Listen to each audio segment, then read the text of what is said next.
என்ன பழமை அடிச்சிட்டே இருக்கியே? நாளைக்கு ஆடி 18. குமரீஸ்வரரை மறந்துட்டியா புள்ள? அரிசி பருப்பு காயெல்லாம் வச்சிருக்கியா என்று கேட்டான் மாரப்ப கவுண்டன். இன்னைக்கு தான் புதுமையா பேசுறியே, எல்லாத்தையும் பார்க்குற கடிக்கிற நேரத்தில் சேர்த்துட மாட்டேனா என்று பெருமிதத்துடன் கூறினாள் பழனியாயி. வருஷத்துக்கு ஒரு முறை அவர்கள் காவேரிக்கு நீராட செல்வார்கள். கொங்கு வேளாள கவுண்டர்கள் அவர்கள். காவிரி ஆறு அவர்கள் ஊரிலிருந்து 22 மைல் தூரத்தில் இருக்கிறது. மோகனூர் என்ற ஊருக்கு போய் அங்குள்ள காவிரியில் நீராடிவிட்டு காவிரி கரையில் இருக்கும் அசலீதிபேஸ்வரரையும் மதுகரவேணி அம்மையையும் தரிசித்து வருவது அவர்கள் வழக்கம். அசலீதிபேஸ்வரர் என்றா சொன்னேன்? அது அந்த ஊர்க்காரர்களும் புராணமும் சொல்லும் பேர். ஆனால் நம்முடைய கவுண்டருக்கு அவரை குமரீஸ்வரர் என்று சொன்னால்தான் தெரியும். ஆராய்ச்சிக்காரர்கள் அதை கேட்டு ஒரு புதிய விஷயத்தை கண்டுபிடித்தார்கள். மோகனூருக்கு குமரி என்பது பழம்பெயர். அதனால் சுவாமிக்கு குமரீஸ்வரர் என்ற பெயர் வந்திருக்கிறது. கொங்குதன் குமரித்துறை என்று அப்பர் சுவாமிகளை பாடியிருப்பது இந்த குமரித்துறையைத்தான் என்று தங்கள் அறிவு பயணத்தை தொடங்கினார்கள். அதை பற்றிய கவலை இங்கே நமக்கு எதற்கு? கொங்கு வேளாளர்கள் வேட்டையாடி முயல்களையும் நரிகளையும் கொன்று அவற்றை கையில் பிடித்துக்கொண்டு கூட்டமாக வருவார்கள். பல ஊர்களிலிருந்து வருவார்கள். வண்டிகளில் மனைவி மக்களை ஏற்றிவிட்டு ஆடவர்கள் நடந்தே வருவார்கள். வந்து ஆடி 18 காவிரியில் நீராடி குமரீஸ்வரரை தரிசித்து இன்புறுவார்கள். காவிரி கரையிலே வண்டியை நிறுத்திவிட்டு அருகில் 3 கல்லை குட்டி அவர்களுடைய வீட்டு பெண்கள் சமையல் செய்வார்கள். அந்த உணவை உண்டு அன்று இரவு அங்கே தங்கி மறுநாள் விடியற்காலையில் வண்டி ஏறி போய்விடுவார்கள். சிலர் குடத்தில் காவிரி நீர் எடுத்துக்கொண்டு அதன் மேல் மாவிளை கொத்தை செருகி தலையில் வைத்துக்கொண்டு கூட்டமாக செல்வார்கள். காவிரிக்கு வர இயலாமல் ஊரிலே தங்கினவர்களும் காவிரி நீராடும் புண்ணியம் கிடைக்க வேண்டுமல்லவா? ஆடி 18 அன்று மோகனூர் வீதிகளில் எள் போட்டால் எள் விழாது, அவ்வளவு கூட்டம். வீதி ஓரத்தில் எல்லா கடைகள் வந்திருக்கும். காதோலை கருகுமணி ஒரு பக்கம் குவியலாக இருக்கும். தேங்காய் பழம் ஒரு புறம், கடலை பொறி ஒரு பக்கம். அன்று ஒரே கோலாகலம்தான். அன்றன்று கூலி வாங்கி பிழைக்கும் ஏழை பெண்களும் நெடும் தூரத்திலுள்ள பட்டிக்காட்டிலிருந்து வருவார்கள். வாரந்தோறும் சந்தைக்கெடுவில் கூலி வாங்கும்போது ஓரணா 2 அணாவை தனியே ஒரு மண்குடுவையில் போட்டு வைப்பார்கள். ஆடி 18க்கு காவிரியில் முழுகத்தான். அப்போதெல்லாம் மேட்டூர் அணை வராத காலம். ஆடி மாதம் இரு கரையும் புரண்டு வெள்ளம் ஓடும். மோகனூர் கோயில் ஆற்றங்கரையிலேயே இருக்கிறது. அங்கே 18 படிகள் அமைத்திருக்கிறார்கள். 18ஆம் பெருக்கன்று வெள்ளம் 18ஆம் படியை தொட்டுக்கொண்டு போகும். மாரப்ப கவுண்டன் நல்லிப்பாளையத்திலே நாட்டாண்மைக்காரன், பெரிய பண்ணைக்கார கவுண்டன். அந்த ஊர் ராஜா அவன்தான். அவனை கண்டால் ஊராருக்கு ஒரு தனி மரியாதை. யாராவது பேசிக்கொண்டிருப்பார்கள். என்னப்பா லவுசு போடுற என்று அவன் ஒரு குரல் கொடுப்பான். பேச்சு கப் சிப் என்று அடங்கிவிடும். அவனுக்கு முன் யாரும் சக்காந்தம் பண்ண மாட்டார்கள். யார் வீட்டில் மொய் எழுதினாலும் அவன் 5 ரூபாய்க்கு குறைவாக எழுத மாட்டான்.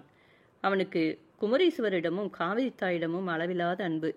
வருஷத்துக்கு ஒரு தடவை 18ஆம் பெருக்குக்கு மோகனூர் போவதோடு அவன் நிற்பதில்லை. மற்ற நாட்களிலும் நினைத்தால் போய் காவிரியில் ஒரு முழுக்கு போட்டுவிட்டு வருவான். காலையில் எழுந்தால் காட்டுக்கு போவான். சரியானபடி மழை பெய்து விளைந்தால் கரைவழி விளைச்சல் எண்ணத்துக்காகும். காட்டு வெள்ளாமை எக்கச்சக்கமாக விளைஞ்சால் கரைவழி வெள்ளாமை என்ன செய்யும் என்பான் கவுண்டன். புன்சன் நிலைகளை காடு என்று சொல்வது அந்த பக்கத்து வழக்கம். யாரோ தஞ்சாவூர்காரர் ஒரு நாள் நல்லிப்பாளையம் வந்திருந்தார். அவருக்கு அந்த ஊர் பேச்சு விளங்கவில்லை. கவுண்டர் எங்கே என்று கேட்டார். காட்டுக்கு போய்விட்டார் என்று பதில் கிடைத்தது. காடு வா வா என்கிறது, வீடு போ போ என்கிறது என்ற பழமொழி அப்போது அவர் நினைவுக்கு வந்தது. காட்டுக்கா? இந்த அம்மாள் என்ன சொல்கிறார் என தயங்கினார். மறுபடியும் எங்கே என்று கேட்டார். காட்டுக்கு என்றே விடை வந்தது. அவர் நின்று நிதானித்து மேலும் சில கேள்விகளை கேட்டு விடை தெரிந்து கொண்ட பிறகுதான் காடு என்பது சுடுகாடு அல்ல என்று தெளிந்தார். வருவதற்கு நேரமாகுமா என்று கேட்டார். நீச்சந்தண்ணியை குடிச்சிட்டு போச்சு, உருமத்துக்கு முந்தி வந்துவிடும். அவருக்கு பேச்சு புரியவில்லை. தமிழ் மொழிக்குள்ளே எத்தனை வேறுபாடு, ஊருக்கு ஊர் வித்தியாசம். மாரப்ப கவுண்டன் காலையில் காட்டுக்கு போவதை பற்றி சொல்லும்போது இந்த பேச்சு விசித்திரம் ஞாபகத்துக்கு வந்தது. அது கிடக்கட்டும். மாரப்பனுடைய மனைவியான பழனியாயி அவனுக்கு ஏற்றவள். அவள் வெகுளி. கண்டதை அப்படியே நம்பிவிடும் வெள்ளை உள்ளம் படித்தவள். கல்யாணமாகி 6 வருஷமாகியும் இன்னும் குழந்தை இல்லை. உனக்கு குமரீஸ்வரிடம் பக்தி இல்லை. இருந்தால் உன்னை கண் திறந்து பார்ப்பார். உன் வயிறு திறக்கும் என்று அவன் சொல்வான். நான் என்ன செய்யட்டும் என்று அவள் கேட்பாள். நான் மோகனூர் போகும்போதெல்லாம் நீயும் வா, காவிரியில் மூழ்கினால் கர்மம் தொலையும் என்பான். வீட்டிலே வேலையை வைத்துக்கொண்டு திடீரென பெண் பிள்ளை ஊர் பிரயாணம் புறப்பட முடியுமா? காட்டிலிருந்து வேலை பார்ப்பவள். சாலையிலே சமையல் பண்ணி சாப்பிடுவதும் உண்டு. ஒரு சமயம் மாரப்பன் குமரீஸ்வரரை தரிசனம் செய்ய வந்திருந்தான். அப்போது நவராத்திரி காலம்.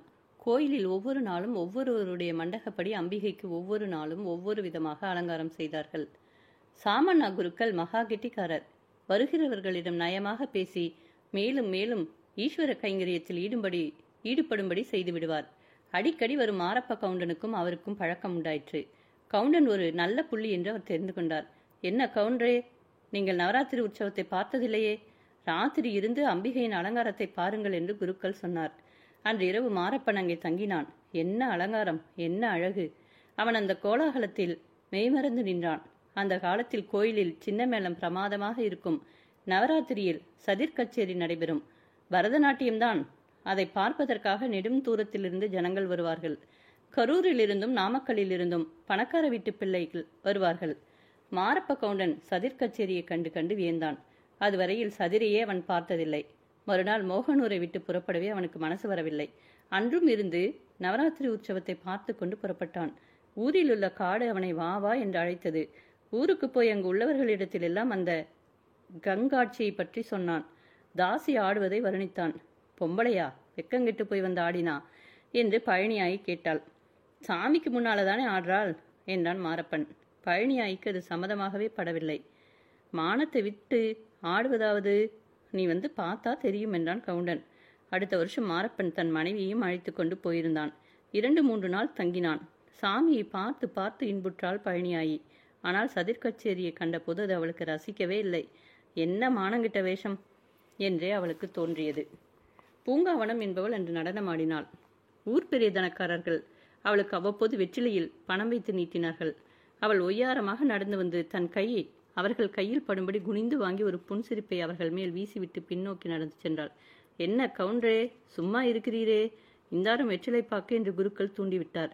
அவருக்கு 4 பேர் உற்சவத்தில் உற்சாகமாக கலந்து கொள்ள வேண்டும் என்ற ஆசை. பூச்சுற்றி முகஸ்துதி செய்து காரியத்தை சாதித்துக் கொள்வதில் பெரிய பேர்வழி. மாரப்பனுக்கு தைரியம் உண்டாகவில்லை. அவன் உள்ளத்தில் ஏதோ ஒரு வகையான அருவருப்பு தட்டியது. பெரியவர்கள் இருக்கும்போது நான் எதற்கு என்று மெல்ல இழுத்தான். குருக்கள் விடவில்லை. என்னையா ஏமாற்றுகிறீர்? ஊரில் பெரிய பண்ணைக்காரர், 5 ரூபாயாக வைத்துக் கொடும் என்றார். அவருக்கும் கவுண்டருக்கும் இப்போது பழக்கம் அதிகமல்லவா? தர்ம சங்கடமான நிலையில் மாட்டிக்கொண்டான் மாரப்பன். அடுத்த 5 நிமிஷத்தில் எந்திரம் போல அவன் கைகள் வேலை செய்தன. குருக்கள் வெற்றிலை பாக்கை தந்தார். மாரப்பன் 2 ரூபாயை எடுத்ததில் வைத்துக் கொண்டான். பூங்காவனம் அண்ணன் நடை போட்டு வந்தாள். மாரப்பன் முன் குடிந்தாள். குஷி பேர் வழியாக குருக்கள் அந்த சமயம் பார்த்து, அவரை விடாதே, சரியான புள்ளி என்று வேடிக்கையாக சொன்னார். பூங்காவனம் மாரப்பன் கையிலுள்ள வெற்றிலையை வாங்க கையை நீட்டினாள். கையும் வீல் என்று குரல் கேட்டது. பெண்கள் இருந்த இடத்திலிருந்துதான். பழனியாய் ஆவேசம் வந்தவளைப் போல கத்தினாள். அந்த அப்பாவி தன் கணவனை தன்னிடமிருந்து பறித்துக் கொள்வதற்காக சூழ்ச்சி நடப்பதாக எண்ணிக்கொண்டாள். பாவம், நாகரிகம் தெரியாதவள், ஒழுக்கமே உயிர் என்று எண்ணி வளர்ந்தவள். வெற்றிலையும் பணமும் கீழே விழுந்தன. பூங்காவனம் திடுக்கிட்டு பின்னே பார்த்தாள். அங்கிருந்தவர்கள் யாவரும் பழனியாயே பார்த்தார்கள். எல்லோரும் என்ன என்ன என்று கேட்டார்கள். அவள் மலங்க விழித்தாள். மாரப்பன் எழுந்து அவளிடம் சென்று என்ன என்று கேட்டான். உடனே ஊருக்கு புறப்பட வேண்டும் என்று அவள் சொன்னாள். குருக்கள் விபூதியும் குங்குமமும் கொண்டு வந்து கொடுத்தார். ஏதாவது பயந்த கோளாறாக இருக்கும். இங்கே அம்பிகை மதுமரவேணிக்கு சக்தி அதிகம். எந்த பேயாக இருந்தாலும் இங்கே ஆட்டம் போட்டாக வேண்டும் என்றார். பாவம், அங்கே எல்லோருக்கும் முன்பு ஆடிய ஒரு பேயைக் கண்டுதான் அவள் பயந்து போனாள் என்பதை குருக்கள் உணரவில்லை. மற்றவர்களும் உணரவில்லை. மறுநாள் காலையில் இருவரும் ஊர் போய் சேர்ந்தார்கள். சேர்ந்தவுடன் பழனியாயி மாரப்பன் காலில் விழுந்து அழுதாள். நீ எவுத்துக்கிட்டு போனாலும் ரவைக்கு இங்கே வந்துடணும். குமரீஸ்வரன் சத்தியமாக சத்தியம் பண்ணி கொடு என்று கேட்டாள். பைத்தியமே, உனக்கு ஏன் இந்த சந்தேகமெல்லாம்? நான் உன்னை விட்டு எங்கே போகப் போகிறேன் என்றான் மாரப்பன். ஆம்பளைகளை மயக்க வைக்கங்கிட்ட பொம்பளைகள் செய்கிற மோசடியை கண்ணால் கண்டப்புறம் எனக்கு பயம் பிடிச்சிடுச்சு என்று அவள் அழுதாள். அவன் அவளுக்கு சத்தியம் பண்ணி தந்தான். நாம் நினைக்கிறபடியே எல்லாம் நடக்கின்றனவா? அடுத்த முறை மாரப்ப கவுண்டர் மோகனூர் போயிருந்த போது எதிர்பாராதபடி அங்கே தங்க நேர்ந்தது. அங்கு கோயிலில் ஒரு விசேஷமும் இல்லை. குருக்கள் பெண்ணுக்கு கல்யாணம். மாரப்ப கவுண்டனுக்கு அழைப்பு அனுப்பியிருந்தார். கவுண்டன் முகூர்த்த நேரத்துக்கு வர முடியவில்லை. பின்புதான் வந்தான். குருக்கள் ராத்திரி இருந்து சாப்பிட்டு விட்டுத்தான் போக வேண்டும் என்று வற்புறுத்தினார். சாப்பிட்டு விட்டு போக முடியுமா? இரவு தங்கிவிட்டு மறுநாள் தான் போக வேண்டும். இரவு தங்குவதா? பழனியாய்க்கு செய்து கொடுத்த சத்தியம் என்னாவது? அவனுக்கு ஒன்றுமே தோன்றவில்லை. குருக்களிடம் இந்த ரகசியத்தை அம்பலப்படுத்துவதா? இன்று ஒரு நாளில் என்ன வந்துவிடப் போகிறது என்று ஒரு விதமாக சமாதானம் செய்து கொண்டு அங்கே தங்கினான். மறுநாள் ஊர் போய் சேரும்போது காலை மணி 10க்கு மேல் ஆகிவிட்டது. பழனியாயி தரையில் படுத்து கொண்டிருந்தாள். இரவில் தூக்கமில்லை. அவனுக்காக காத்திருந்து காத்திருந்து சாப்பிடவும் இல்லை. ஊனும் உறக்கமும் ஒருவேளை இல்லாமற் போவதால் ஒன்றும் ஆபத்து வந்து விடாது. அவள் மனதில் இருந்த சந்தேகப்பை ஒவ்வொரு கணத்தையும் ஒவ்வொரு யுகமாக பெருக்கி காட்டியது. அதோடு இப்போது மற்றொரு கவலையும் அவளுக்கு உண்டாகிவிட்டது. குமரீஸ்வரர் ஆணையாக சத்தியம் செய்து கொடுத்தானே, அதையல்லவா இப்போது மீறிவிட்டான். சாமி குற்றம் வேறு, அவனுக்கு தண்டனை கிடைக்குமே. எல்லாம் சேர்ந்து அவளை ஒரே திகிலுருவாக்கி விட்டன.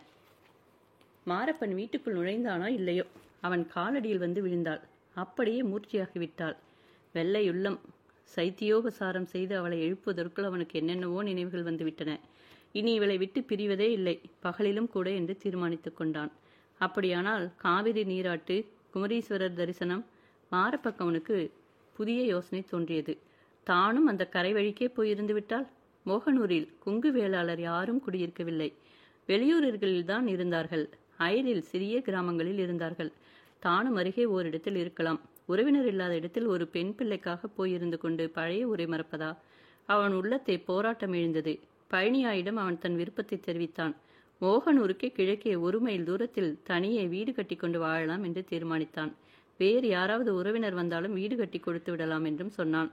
பழனியாயிக்கு தன் ஊரை விட்டு செல்ல விருப்பம் இராதென்றுதான் அவன் நினைத்தான். ஆனால் அவள் உடனே ஒப்புக்கொண்டு விட்டாள். எனக்கும் இனிமேல் காட்டுக்கு போய் வேலை செய்ய முடியாது. தனியாக உன்னோடு இருப்பது நல்லதுதான். அம்மாவை ஊரிலிருந்து வரவழைத்துக் கொள்கிறேன் என்று அவள் சொன்ன போதுதான் மாரப்ப கவுண்டனுக்கு உண்மை விளங்கியது. அவளை அனாவசியமாக பீதியடை செய்து விட்டோமே என்று வருந்தினான். பண்ணைக்காரர் ஊரை விட்டு போகப் போகிறார் என்பதை அறிந்த ஊர்க்காரர்கள் மிகவும் வருத்தமடைந்தார்கள். நான் அடிக்கடி இங்கே வருகிறேன். இங்கே 6 மாசம், அங்கே 6 மாசம் தங்கினால் போகிறது என்று கவுண்டன் சொன்னான். மோகனூருக்கு அருகில் ஒரு பெரிய வெளி இருந்தது. அதை விலைக்கு வாங்கினான். வீட்டை கட்டி கொண்டான். உடன் வந்த 2-3 பேர்களுக்கும் வீடு கட்டி கொடுத்தான். அந்த இடத்துக்கு பேர் வைக்க எண்ணிய போது பழனியாயி குமரிப்பாளையம் என்று வையுங்கள் என்றாள். குமரீஸ்வரன் கண்கண்ட சாமி, அவன் பேர் இருக்கணும் என்று விளங்கினாள். விளக்கமும் கொடுத்தாள். 1 மாதம் ஆன பிறகு அவள் தன் தாய் வீட்டுக்கு போனாள். ஆம்பளை குழந்தையோடு பெத்து பொழைச்சுவா என்று பெரியவர்கள் ஆசீர்வாதம் செய்தார்கள். மாரப்ப கவுண்டன் அவளை தன் மாமியார் வீட்டில் கொண்டு போய் விட்டுவிட்டு நல்லிப்பாளையம் போனான்.